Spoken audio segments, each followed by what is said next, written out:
Let's talk about Resident Evil today. Chapter 1. Resident Evil 8 isn't actually French.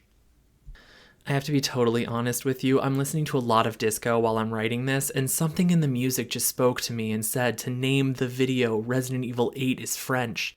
It is my goal to make the title of the video at least thematic to my thesis, and so I'm not exactly off.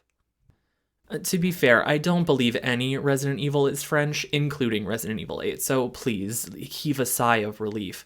What I do believe is that if Resident Evil 7 is a callback to the American grindhouse cinema of the early 70s and 80s, then Resident Evil 8 shares its links with the new French Extremity movement popularized in the early aughts, or, 2000s if you haven't heard the term aughts before. But who cares if Resident Evil 8 is related to New French Extremity, you may be asking. Well, I do. Because when I thought about it, I immediately told my partner in bated breath, "Did you know?" I said, "Did you know that Ethan's hands? They're a meme, right? A meme." But I have a thought. I have a theory. I have a feeling that deep down inside, his hands are related to these three concrete examples from the genre of film that no one cares about anymore, but boy, did it have an influence on horror cinema for a long time. Cool, my very supportive partner said. That's very interesting, they explained further. And so here we are, talking about Resident Evil 8 in direct opposition to another visual storytelling movement. I don't know that this is a hot take, honestly, but I don't think that it's a take anyone's really had yet, so I'm super excited to tell you about it.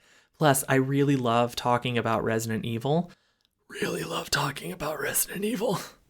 Okay, but really, let's go back to that question before my overly excited explanation. Who cares? Well, I do. I'll repeat, because I actually didn't like Resident Evil 8 that much. Certainly a critical darling and one of the fastest selling titles in the series, my relationship with Resident Evil 8 may be rather shocking, I guess, given the amount of excitement I expressed earlier. Especially as someone that loves the series, but then again, I actually liked Resident Evil 6, so you probably shouldn't pay me too much mind in the taste department.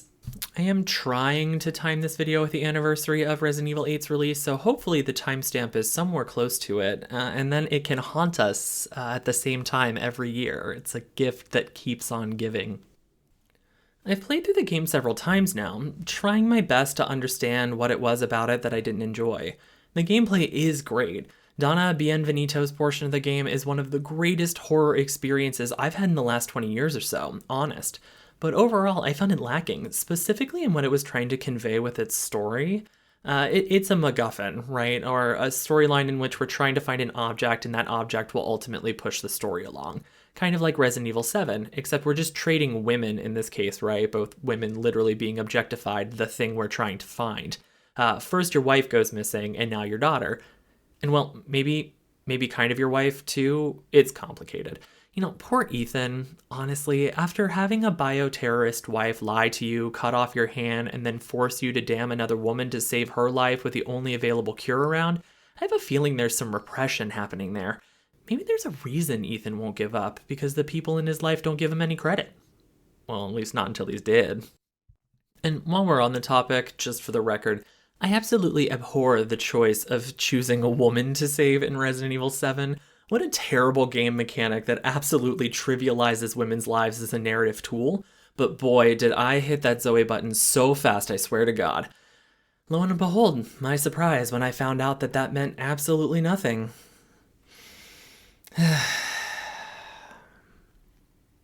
And related to that, right? These kind of useless decisions, choices, looping around, what have you. It's all related, right? It was the story, the characters, the situation, through and through that absolutely lost me in Resident Evil 8, which was actually an issue that I had playing through Resident Evil 7. The locales were great in both games, both beautifully realized. The visual storytelling was well crafted in most locations, though in Resident Evil 8, I have to say that factory got very old very quickly. But when the characters opened their mouths, or when I read a single document, I was immediately removed from the experience. And then it happened. Ethan's hand got cut off in Resident Evil 7, right? And then in 8, he got his fingers bit off. And then he was strung up with meat hooks by his hands. And then one of his hands got cut off. Hands.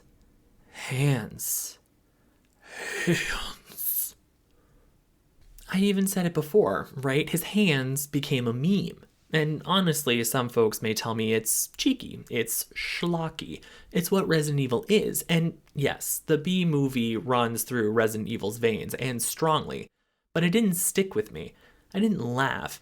I began to roll my eyes. I don't give a fuck about this guy, let alone his hands. By the time his hand actually got cut off in Lady Double D's castle, I just tuned out. Donna brought me back for a minute. Sweet, sweet Donna. But goddamn if I didn't immediately die again with Moreau. And it was there, that moment upon thinking about it after coming up with my little theory about hands that I mentioned earlier, that I realized that Resident Evil 8 is actually about taboo breaking. It's an explosion of fluids and exercise in ritualistic forms of body horror. It's new French Extremity. Chapter 2. What the fuck are you on about? What's new French Extremity? New French Extremity was a film movement that was formally introduced or named or whatever around 2000-2001-ish. New French Extremity was characterized by its graphic violence, intense sexual situations, disturbing, realistic depictions of torture and mutilation, and trying to cross just about every taboo you can think of. Now, you may be thinking as well, that sounds a lot like torture porn, and you'd be right. Many people consider New French Extremity to be the catalyst that led to the mid-2000s craze of the torture porn genre, starting with Saw and Hostel, just to name a few. Like all good movements, the folks that are considered to be a part of it often reject the title altogether, and some even say that their films are not torture porn or even at all related to the values of it, but that torture porn genre is simply an extension of a trend in horror and not directly associated with New French Extremity. But yeah, okay, sure, but yeah, go on, I guess. Just disavow your role in it all, I suppose. Both staunch supporters and derisive critics identify the taboo breaking as a form of transgression, specifically socio-political transgressions. Now, whether they are successful kind of depends on if you're a staunch supporter or a derisive critic, but films like Il, them in French, position a group of murderous children at the center, the main character being a teacher that they're after. What's different about Il as opposed to something like The Village of the Damned or Children of the Corn is that the children capture, torture, and viciously kill their prey. Their eyes don't glow and the people don't just disappear. They don't follow general slasher mechanics. We watch the children brutalize the adults. They don't escape. They aren't allowed, and we have to watch. Frontiers positions a woman of color and her thieving cohorts against a group of fascists. Some people saw that as a commentary on France's regressive policies around Muslim people. Haute Tension, or High Tension, has a queer woman killing her girlfriend's family upon first meeting them, claiming she did so she and her girlfriend can, always be together, or some inversion of that I'll do anything for you trope, even if you didn't ask me to. Honestly, the film's twist is poor and it's lower on the scale because its message is muddled at best. Inside has a pregnant woman still reeling from her husband's death and pits her against an intruder hell-bent on stealing her baby from the womb. The film is particularly interesting, having shots of the fetus in womb surviving the night with the mother. Not only does the film feature a woman trying to steal another woman's child as her own, and literally has her trying to replace her own dead child with the main characters, the film also features the intruder being mistaken by the police for the main character. So, parallels. Shaitan involves a group of young people going to a remote country house filled with marionettes where they are attacked by a group of religious fanatics? Wait. Then there's Martyrs, kind of late in the cycle. It's about the brutal torture of young women by a religious cult to encourage a brief glimpse beyond the veil, to learn some eternal truth from God themselves. The young women are flayed, and at the brink of death, they are reborn for a brief moment and are able to see some great meaning. They have to die to learn the truth. They have to die to become a desired form. Religious cults, chopping up young girls, experimenting with them to learn some truth about the transcendence of life. Hopefully things are starting to get a little clearer for you. Chapter 3. So what does it matter? Why apply some film movement to Resident Evil 8? Why indeed, good listener? Because movements are important. Movements aren't exactly the same as genre, but oftentimes movements share commonalities the same way that genres do. Movements are like shorter-lived genres, if you would. Something people that prize art movements may come after me for later. Movements often have long-term effects or trends. Trends tend to live within or are defined by genre. Okay, so what do I mean here? New French Extremity films are almost always considered horror because they are about horrific things. Flaying women is certainly horrific, but other New French Extremity films are closer to character studies in neo-noir, as opposed to outright exercises in horror. This is to say that yes, most of these films are repulsive, and many of them are about the absolute lowest people in society, but they are often made with intentionality, telling stories that do position their protagonists, their themes, against what we hold as structural norms. Their transgression of taboo may not always work, many of the films absolutely unpalatable, but their intention was to try and break down some form of social or political understanding from years of perceived French decline in the 90s. Suddenly, filmmakers across the world were trying to emulate this formula, mostly missing out on the original intention behind the films, so they stripped the theme and just kept the violence. Why all of this is important is because movements, even ones with no conclusive center, and genre ascribe commonalities that allow audiences to better understand what's happening without needing to over-explain things. An Oscar-winning drama film is probably gonna be some sad sack character drama, and the slasher film has specific rules and character archetypes that allow us to enter the world with little contextual explaining from its characters. For some genres, it becomes bingo to see which tropes manifest first. John Frau, in his article Reproducing, Rubrics, and Everything You Need to Know, states that genre thus operates at a higher level of generality than texts. They are structures rather than events, and I'd argue that events are the pieces of media that are both defined by genre and also help to reinforce it. Genre provides relative context which allows us to read the piece of media with like media in mind, something we'll talk about in a minute. New French Extremity has scenes of torture, mutilation, religious sects that chop up little girls, blood, vomit, and so much more, so claims the creative teams and critics with iron stomachs willing to stick it out in the end and watch all of the films in the pantheon. These characteristics help to define a genre these films weren't even a part of, mostly to keep the spectacle of them, as stated above. A lot of this has to do with genre theory. Genre is a loose collection of accepted bits, and those bits are collected together to form a narrative, and the narrative is understood and accepted because it comes with the already accepted bits. Most genre theorists acknowledge the specific bits that have to exist for a piece of media to be accepted as part of the genre, while others have noted that there are supplemental bits that can be added here and there to spice things up. We, as an audience, generally like specific genres because there's something instantly definable about them, those accepted bits, and we relish in particularly creative pieces of that genre that decide to pull from lots of supplemental bits to make something new and fresh. Sometimes we watch a piece of genre fiction because we want something digestible, and sometimes we want something that turns our expectations completely around. You can see how this might be good for audiences, but not as good for storytellers, directors, and other artists. We see things that fit into a puzzle, that's just kind of human nature. But the artist thinks that they're making something completely different. Then a bunch of people tell the artist, no, you're making the puzzle we've seen 90% of already, but we do like that 10% we haven't seen before. And it's likely the creative team isn't really going to appreciate this the way people think they might.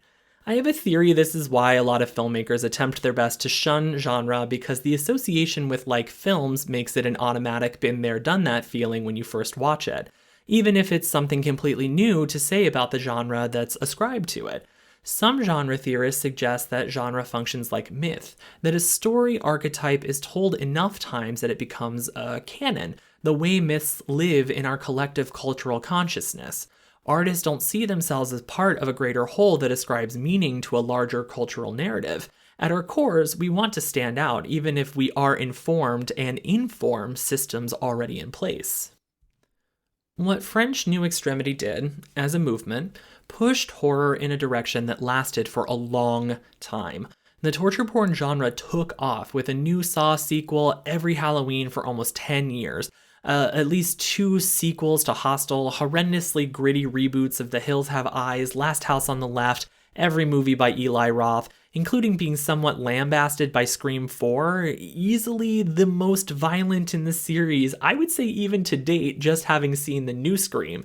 And listen, I make no qualms about engaging films from the torture porn genre. Having seen at least 4 of those Saw movies, one of the Hostels, The Hills Have Eyes, The Last House on the Left, and at least 3 Eli Roth films, I may not enjoy them or appreciate them, but I don't absolutely despise them. I simply feel like they're empty, vapid, and shock with little to say.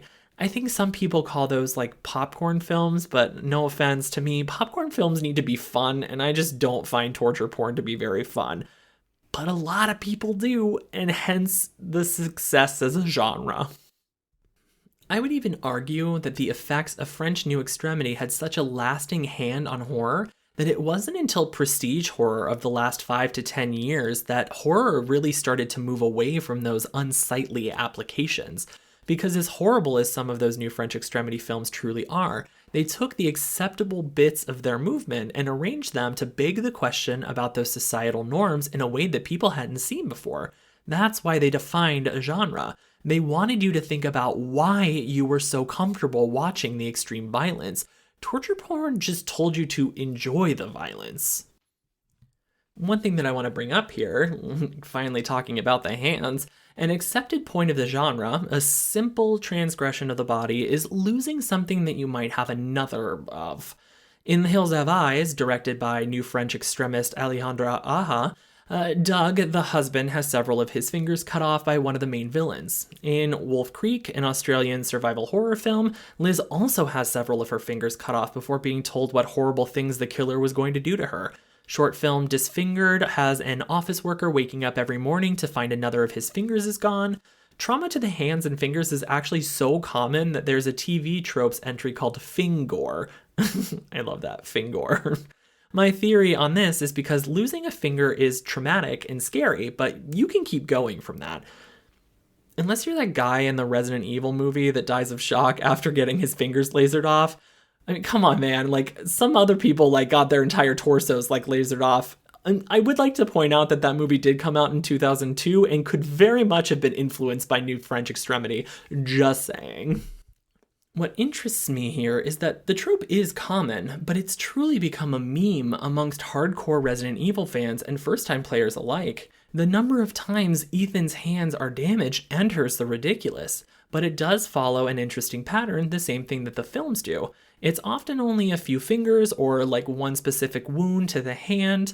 Oftentimes the viewer has to watch as it happens, and there is a protracted sequence where the person looks in horror as blood spurts from their hand, and then they eventually subdue the thing that attacked them, bandage the hand, and run away, or they die. Okay, so with all of that in mind, let's just keep track. We've got lost or damaged hands, baby stealing, ritualistic chopping, human experimentation. I'd say that's kind of a staple of Resident Evil, but we're still counting it. Body horror, both in the detachment and reattachment of body parts. And I'd also say finding out that you're actually just made of mold counts as body horror as well. Above all, it's also violent and certainly filled with fluids, as Ethan is licked for his blood and vomited on by Moreau a lot. The first-person view elicits guttural reactions as the player is supposed to proxy through Ethan. The visceral nature of a first-person video game is something that film can't accomplish. We can certainly watch someone be strung up by meat hooks from the first person, but then having to give the command prompt to pull yourself down is something only a video game can give to us. But, you may say, other Resident Evils feature intense violence, and yes, you're right. There's even that lovely, the game contains scenes of explicit violence and gore in it. But I'd argue that Resident Evil 7 thrusts the series into a level of violence and gore that any of the previous versions could have only dreamed of. And it did the thrusting with a chainsaw to some dude's neck. I'd say that the parallels to the level of violence I'm referencing holds up, particularly in the level of damage that Ethan sustains through Resident Evil 7 and 8. The level of bodily bifurcation is astounding. And let's be real, the reason I'm doing this is purely selfish. To me, there is nothing that attaches me to the characters or events in Resident Evil 8. I don't know Ethan's new status quo with his wife well enough to feel sympathy for Mia after she's shot. And let's be real, I am a person that feels sympathy for almost everyone, but we learned in the previous game that she is a horrible person who is a bioterrorist that lied to him the whole time. Like, she's not particularly sympathetic. And sure, when a baby is taken, I want to get the baby back. But when the baby is chopped up into pieces, I found myself laughing, and not in a good way. The woman we're searching for in this game is literally objectified, like turned into objects that I have to go fight 4 bosses to get. 4 bosses to get back 4 pieces of my daughter. It immediately drew me out of the experience before I understood why I would be able to get my daughter back if I reassembled the pieces. Because the narrative takes so long to explain why Ethan is able to sustain the amount of damage he has. I'd lost interest in any credibility in the narrative that I just assumed it was some dying fever dream, and honestly, I would have preferred that to what we got. Me doing this is an attempt to center what I played through in a way that's more compelling for me, because I didn't find what I was playing very compelling. It felt utterly disjointed, each sequence feeling completely devoid of the one before it. Dare I say it? 4 parts? Each a different style of play? One pure horror, one action, one where we're being stalked by something, and the third involving an entire sequence escaping a water level? That sounds a lot like Resident Evil 6 to me. But listen, Resident Evil 6 had 10 years of additional context. I cared about what happened to many of those characters. For Ethan, well, Ethan seems to be a nice guy that got himself mixed up in the wrong things, but the entire time I played through Resident Evil 7, I couldn't help but think, you know, man, you probably would have just been better off if you called the police instead of breaking into this house alone, and I don't even like the police. I would bet you $1 million that at some point during Resident Evil 8, Ethan also wished he had just called the police 3 years ago. Chapter 4. Applying genre theory to theme, or the lack thereof. So, if New French Extremity was about applying taboos, secretions, and body horror to take a stance against socio-political issues hitting France at the time, what about the influence it had on horror elsewhere? Did those torture porn films also have strong underlying messages about society or politics? No, they were just violent? I do think Saw fans may try to say that those films were about living a good life or whatever, but I would suggest that those stories quickly devolved after Saw 1, and it really just became about the traps, let's be real. Okay, well then what about Resident Evil 8? If I'm saying it's New French Extremity to Resident Evil 7's Grindhouse, does it have some strong central theme we're supposed to ponder? By that end title card that the father's story has ended or whatever, I guess I'd be hard-pressed to say that it's about parenthood? The bond between parent and child? But how do we get there? Nothing in Resident Evil 7 suggests that Ethan was interested in having children. He didn't seem to have much sympathy for the Bakers at all until the very end when he learned, well, maybe they were actually the victims too. In fact, Ethan doesn't really have any motivation in either game aside to get back his loved one. You know, the one that's missing this time. His personality is essentially relegated to, why is this happening to me again? I have to find my wife or daughter. I won't give up until I find my wife or daughter. Well, now it's your turn to take care of my wife and daughter. I would argue that survival isn't even a pure motivation for him. He is driven by his hero complex. If we're supposed to take Resident Evil 7 and Resident Evil 8 as companion pieces, sequential titles, which they are, then you'd think a theme like parenthood would have bridged both games, not just one. The concept of family is important in both games, I will give you that, but it's more of a contextual motivation than a theme. The Bakers don't really serve the plot, they are obstacles in your way to finding Mia. You can tell the story of a bioweapon wanting a family and kidnapping Mia without the Baker family altogether, and you don't miss the most crucial element of that storyline. A lonely girl with incredible powers wants a family. You could substitute a single farmer bringing her victims in lieu of 4 family members in the Bakers. He's still a victim, you still get that plot point. You see what I mean? Similarly with 8, sure, Miranda has a family, but removing any number of the lords doesn't really add or subtract from the overarching plot. The point is they are experiments serving to help Miranda's goal. Their story is very truncated. They're mostly there to be boss fights than anything moving the plot forward. They just happen to have what you require, and so you have to go and seek them out and kill them. But maybe if we dig into the Resident Evil mythos a little more, maybe I missed something. Maybe there are some strings that tie us back to more than just New French Extremity. Genre is a framework after all. Let's look at some of those other events in that framework. For people to call it one of the best in the series, there's gotta be something deeper for me to latch onto. I must have missed something, right? How could I be wrong when critics and fans alike sing this game's praises? Resident Evil is prized as reinvigorating the survival horror genre. There we go, genre again. We're on to something. After a serious decline during the early to mid-90s, Sweet Home and Alone in the Dark can really only take you so far. Could you consider things like Seventh Guest and some of those other 3DO point-and-click titles survival horror? Oh, I might want to have a conversation about that in another video. Anyway, so not only does Resident Evil have a mythos, it essentially re-established a genre in and of itself. Are there any lingering commonalities between Resident Evil 8 and its counterparts? I mean, aside from Chris Redfield and talk of Umbrella. One thing that does stand out to me, parenthood is actually relatively common, and oftentimes it is not represented in the most appealing light. We learn that Wesker is essentially a manufactured human thanks to Spencer, whom he kills in what I could only imagine is some level of a psychotic break. Barry Burton and his daughter Moira's relationship is center stage in Resident Evil Revelations 2. Alexia and Alfred Ashford experiment on their father and lock him away in that study.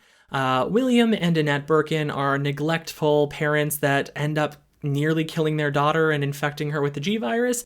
And finally, we get the Bakers, a sadistic, abusive family that seems poised to kill their daughter Zoe and don't seem too worried about chopping each other's limbs off until a Deus Ex Not Actually Machina scene where Jack gets to explain to you what's been happening and ask you to do what he couldn't do, which is save his family.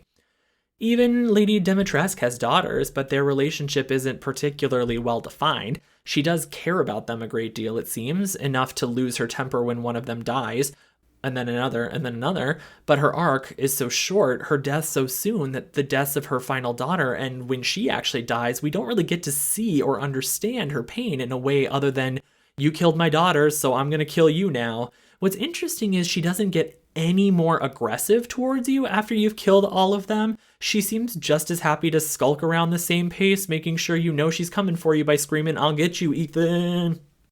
But you know what? As much as I've been putting Ethan down, as a parent, Ethan actually stands out. As in, he's not a terrible parent. I guess his daughter does get chopped up and used as a sacrifice, but that's not his fault, that's not on him. But do any of the previous games do anything to lead us to this theme of parenthood? Do they provide some additional context that can ground it as a driving force in Resident Evil 8 for me? Honestly, Ethan's story is outshined in this category by Barry's odyssey to save Moira in almost every way. And I know, you're gonna tell me that Resident Evil Revelations 2 isn't even mainline, and it's certainly not of the quality of Resident Evil 8. And you know what? I'd actually fight you on that for several reasons. It's also very grindhouse in its design, and I think it actually pulls that off in a more effective way than Resident Evil 7, which I would consider far more indebted to imagery from other pieces of media than Revelations 2. But we can talk about that in another video. I will stick with you and say, yes, it is less cinematic, it is less grand in its structure, but what it isn't lacking is a strong central theme that permeates across its entire storyline. We slowly learn why Moira fears guns and hates her dad. We learn this while we see Barry be a strong mentor and protector to Natalia. We watch Moira become a stronger, more compassionate person by engaging deeply with Claire Redfield, and we see a bond grow between Barry and Natalia as they navigate invisible monsters together. It culminates in a choice the player has to make that affects the ending, but the choice has an actual consequence. In Resident Evil 7, regardless of Ethan's choice, Mia is the quote-unquote right answer. Revelations 2 doesn't have a right or wrong answer, it just has a good or a bad choice. What's interesting is that there is no "the father has ended" at the end of Revelations 2. A, because we get a twist ending, and B, because we don't have to have that told to us. We know that the father's story has ended. The story reached its logical conclusion, and so we implicitly understand that fact. For some reason, we have to be told that in Resident Evil 8. And I do suppose that I've missed one other parent, haven't I? Mother Miranda herself. And really, this is the only place where I can actually draw a true parallel in parental storytelling in the RE franchise to Resident Evil 8's story with Ethan, because Mother Miranda enacts a similar journey that Ethan does. A parent that will do anything to get her daughter back. Now maybe it's here, maybe this is where I'm supposed to get it. Maybe I'm supposed to find some meaning in this, but what we learn is mostly through tired journals in Miranda's lair. And you might argue, but Ethan is much more pure-hearted. Miranda is a murdering psychopath, but let's not forget that Ethan murdered Lady Dimitrescu's daughters in cold blood, as well as all the other characters to get here. He's just as willing to take a life to get Rose back. Years of experiments, and what Miranda really needed the whole time was a mold guy to have sex with some lady to make a mostly moldy baby. And then Miranda dies, and her death is relished. Ethan's victory is triumphant, and again, I feel like I learned nothing. Okay, so Parenthood didn't really dig in how I was hoping it would. Okay, what about fingers? Hands? I mean, in RE1 original, Jill finds a gun with a hand still attached to it. I'm pretty sure that's just for dramatic effect, and I can't find any other major references to missing hands or having hands tortured over and over again. In fact, actually trying to fact check myself here, Googling anything about Resident Evil and hands only leads you to lengthy articles about the meme that's come from Ethan's hands. Okay, so no real intertextuality there. Intertextuality is a term generally used to explain how we relate stories to each other, in case you hadn't heard that term before. Intertextuality is a term of genre and genre theory. It suggests that the reason we are able to quickly engage with things within the same genre is those shared bits relay information not needed to be explained to us, which gives the creators more time to engage with theme, discourse, what have you, that they want to present in their work. Okay, that was a nice aside. Oh, what else though? What else in Resident Evil can provide me with some understanding of why I'm supposed to care about what happens to Ethan and his baby? Why does it matter? They're pretty separate from the main canon, you might say, but I'd argue bringing Chris back, Umbrella, it relates these back in a way that at least requires some level of engagement. Yes, Capcom probably just wanted to have a few aha gotcha moments, but it still means that Ethan's story is only part of a long history with fighting bioweapons and Umbrella. It's connected even if thematically it isn't, and I actually find that to be a big problem. Can a series abandon old plots after they've played out? That's a big question for another video or side video, but my inclination is to say yes, you can. And I actually think Rose may be better off without the 25 years of baggage, as much as I want to see Jill and Claire back. Lastly, I guess I could talk about Ethan's characterization. Is it even consistent across the game? Well, yeah, for the most part, aside from that really strange part where he's in Moreau's section and he steals the piece of Rose that he needs and then proceeds to mock Moreau and sealing his fate into having to deal with him when he could have just escaped. Honestly, that was a little strange, but, mostly unnecessary. Why didn't he just leave? But then again, why didn't he just call the cops 3 years ago? If something else is there, something else I'm missing, something beyond the hands and fatherhood, I am not getting there. You might say it's about a man that'll do anything for his child, and I mean, yeah, it is. I guess I was just hoping for something a little more than that. Chapter 5. Resident Evil is endearing despite you, so just deal with it. You know what? You got me there. It's true. Resident Evil 8 was nearly a cultural phenomenon. It was one of the first truly big titles of the PS5 that used adaptive triggers and haptic feedback. It told the story about another outbreak during a pandemic, but it still felt, borrowed? Nearly all parts of its design felt like I'd seen it before. Even the storyline, man will do anything for his daughter, felt rote. I'm kind of looking at you, Last of Us. Its mechanics were great. Its art direction was stellar. Some of its character designs were truly inspired. And the best part of the game was honestly more Silent Hill than Resident Evil. Resident Evil 8 is indeed a game that many people loved, and so, you know what? Good for you, Resident Evil 8. But at the end of the day, as I sit here and tell you that Resident Evil 8 draws inspiration from the new French Extremity movement before it, I can't help but feel for all its blood, vomit, ritualism, and sadism, it didn't actually have anything new to teach me. It didn't have anything to value. It just told me that there were 4 things I needed to go and get, and so I got them. It told me that I needed to care about those things, but it didn't really tell me why I needed to care about them. It didn't do the one thing that New French Extremity is supposed to do with its intense violence. Pascal Laguerre referenced the difference between his film Martyrs and torture porn. He said the difference in his film is that it's about pain and suffering. He relates it to the human condition, that there is something to learn in pain and suffering. And it's so horrible. The woman that tortures the girl to find out what the lesson is kills herself immediately after hearing whatever it was that God told the girl in her final moments. He says that torture porn only cares about torture. It is not interested in the meaning of the torture itself. Ethan saves his daughter, but that didn't become the meme. His torture did. Chapter 6. Okay, wrap it up. I've got another round of mercenaries to play. After my discussion, even in my excitement of drawing parallels between early aughts horror and Resident Evil, a parallel I do find quite strong, a through line I am proud of, I'm left with a feeling that I actually didn't achieve what I was looking to do. To be honest, terribly honest, I had very high hopes for Resident Evil 8. 7 didn't do much for me. Its treatment of women was truly vicious, and overall its story beats just didn't come together to sell it for me in the end. But after a few trailers for 8, I was ready. I thought we were going to get back on track, we were going to be getting some great characterization for Ethan, and God, that art direction. I'll say it again, God, that art direction. And then I experienced it, and in a fugue, I couldn't help but look around me and wonder what I'd missed. For me, it was a fragmented tale, as unnecessary a fairy tale as the bizarre, random fairy tale thing at the beginning of the game. We knew there was a mother, diametrically opposed to the father. The father wins, and he gets his daughter back, just in time to die. And listen, I've got more gripes with Resident Evil 8's absolutely bizarre narrative, but that's not important now.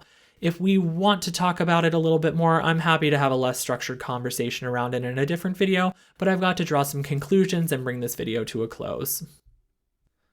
Ultimately, I think what I set out to prove was just wrong. Resident Evil 8 isn't New French Extremity. We don't learn anything from the violence inflicted on Ethan or Rose or even any of the villains that have been infected by Mother Miranda in the hopes that they would be a good host for her daughter. What theme is there is weak, only providing the subtext necessary to carry us from mission to mission. Ethan's pain is, if anything, funny and entertaining. It's vapid, if a little cruel. It's far more aligned with torture porn than French New Extremity. A poor man loses everything, is literally tortured over and over, gets the one thing back he had left to care about, and literally falls apart because there is nothing left of him to give. We are told that his story is done. There's nothing left really to say about him. He served his purpose, to create a new protagonist that will carry the series into a future iteration. His drive was to save others and not himself, and ultimately he died doing the only thing we really knew him for. We, in fact, learned that he should have died well before this, living on borrowed time. He was never important, simply a means to an end. A loving husband and father, his headstone reads. If anything, at least Ethan got a little credit in his death. He didn't really get much in life. It is honestly with a heavy heart I look forward to what Resident Evil 9 can bring to us, I guess. Thank you very much for listening. Please like and subscribe and share this video wide if you are interested in Resident Evil stuff. I also want to hear about it in the comments down below. Let me know whether or not you think Resident Evil 8 is French or maybe some other nationality, I guess. I don't know. I'd love to hear what people want to argue on that front. It is likely that there will be a chat video around Resident Evil coming up soon as well, because once I start talking about Resident Evil, I can't really stop. After that, I have got a pretty theory-focused heavy video coming up, and I can't wait to share that with you, so I hope that you'll stay tuned. Oh, fuck. And then, that girl's father who turns into a werewolf and, eats all those people in Louise's house. Jesus. Resident Evil is just, really out here saying family's gonna fucking kill you. And, actually, while I was editing this, I literally just had this thought, and I'm going to just, stream of conscious this. Like while I was editing this, I came to the realization that like Resident Evil 7 is essentially foreshadowing the events of Resident Evil 8, right? Like Evelyn is looking for a family and wants Mia to be the mother and proposes Ethan as the father until he objects and comes after her with that like serum shit. But like Ethan and Mia do have a moldy baby, right? A little moldy family. Like 8 is essentially just fulfilling the promise that was set out by 7, right? And for a second, for like a split second, I was like, okay, yeah. Now the father's story has ended thing makes so much more sense to me. But then I was thinking about it and like, I don't think the game's that clever. Like, I just don't think it's clever enough for that. I think I just read into it too much, right? Because it was like thematically connected in like the tiniest thread possible. And so I was like, you know what? Maybe my entire essay was wrong and I've got to admit that. But no, it's like Evelyn just shows up and is like, you're dead, you stupid piece of shit, right? And like doesn't mention anything about like Ethan being a dad or family men, or like if she had mentioned that like they were family in some way to like thematically tie what happened in 7 to 8 and him being this like father that's extended beyond the like just being a father to Rose. You know, maybe even saying like our family is whole again or something. But no, she just shows up and taunts him and then leaves. For a split second, I was like, whoa, dude, you got me. And then quickly back to the, no, I think it just came to that conclusion by myself. I don't think that it was intentional.